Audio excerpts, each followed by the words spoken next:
हर खबर पर होगी आपकी पकड़। डाउनलोड कीजिए एबीपी लाइव ऐप। कल शुक्रवार है, यानी जुम्मे की नमाज पढ़ी जाएगी। देश भर में मस्जिदों में भारी संख्या में लोग इकट्ठा होंगे। ऐसे में एक बड़ी चिंता लोगों को सता रही है। और देखिए कुआलालंपुर में क्या हुआ था। कुआलालंपुर में जो नमाज हुई थी, नमाज के बाद ही सबसे ज्यादा कोरोना वायरस फैलने के मामले सामने आए थे, क्योंकि कोरोना की वजह से अभी हालात अलग हैं। दुनिया भर में लोगों को इकट्ठा होने से रोका जा रहा है, एकांत में रहने की सलाह दी जा रही है, क्योंकि कोरोना मिलने जुलने से बढ़ता है। इसीलिए लगातार एबीपी न्यूज ने जो मुहिम छेड़ी है उसमें आपको हिस्सा बनना है, शामिल होना है। भीड़ घटाओ, कोरोना भगाओ। यहां तक कि सभी धर्मों के पवित्र धार्मिक संस्थाओं की ऐसी प्रथाओं पर रोक भी लगा दी गई है जहां ज्यादा लोगों से संपर्क हो। ऐसे में जुम्मे की नमाज को ध्यान में रखकर मुस्लिम धर्मगुरु मौलाना राशिद फिरंगी महली ने एक अपील की है, आप भी सुनिए। जहाँ तक मुमकिन हो है, जो बूढ़े लोग हैं और जो बच्चे हैं वो एहतियातन मस्जिद में ना जा करके घर पे नमाज अदा कर लें। और जिन लोगों को खांसी है या जुकाम या बुखार है वो लोग तो हरगिज ना जाएं। ये मुस्लिम धर्मगुरु मौलाना खालिद राशिद फिरंगी महली है, लखनऊ की ऐशबाग ईदगाह के प्रमुख। देश भर में कोरोना का संक्रमण फैल रहा है। ऐसे में सरकार लोगों से भीड़ भाड़ वाले इलाकों में न जाने की अपील कर रही है। इस्लामिक सेंटर ऑफ इंडिया ने इसे लेकर एडवाइजरी जारी की।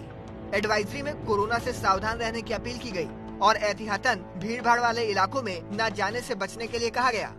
हम लोगों ने इस्लामिक सेंटर ऑफ इंडिया की तरफ से इस सिलसिले में एक एडवाइजरी जारी की है, जिनमें ये अपील की है कि जो अभी जुमे की नमाज है, तो जुमे की नमाज लोग बजाय बड़ी मस्जिद में पढ़ने के अपने महल्ले की मस्जिद में पढ़ लें।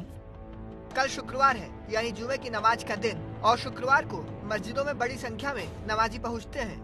माना जाता है कि जहां ज्यादा लोग संपर्क में आएंगे वहां संक्रमण का खतरा और भी ज्यादा होगा।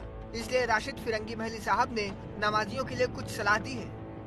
जो लोग भी मस्जिद जाएं तो वो अपने साथ सैनिटाइजर लेके जाएं और जहां तक मुमकिन हो एक दूसरे के गले या एक दूसरे से हाथ ना मिलाएं, बल्कि सलाम करके ही वापस आ जाएं।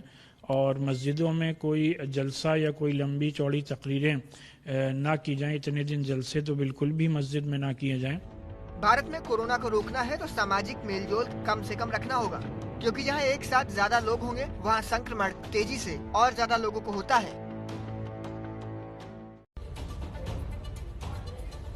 तो भीड़ घटाइए, कोरोना को भगाइए और धर्म को आड़े बिल्कुल भी मत लाइए। आप जरा फटाफट नजर डाल लीजिए भारत की स्थिति अभी कोरोना को लेकर क्या है। भारत में कोरोना के 151 मरीज अब तक सामने आए हैं। सबसे ज्यादा मरीज महाराष्ट्र से 42, दिल्ली में 10, यूपी में 16, कर्नाटक में 11, केरल में 27 मामले सामने आ चुके हैं। तो भारत में कोरोना के मरीजों की संख्या आप जान रहे हो, जिसमें 126 भारतीय हैं और इसमें 25 है विदेशी। न्यूज चैनल इतिहास की सबसे बड़ी सीरीज प्रधानमंत्री सीरीज 2 शनिवार रात 10 बजे।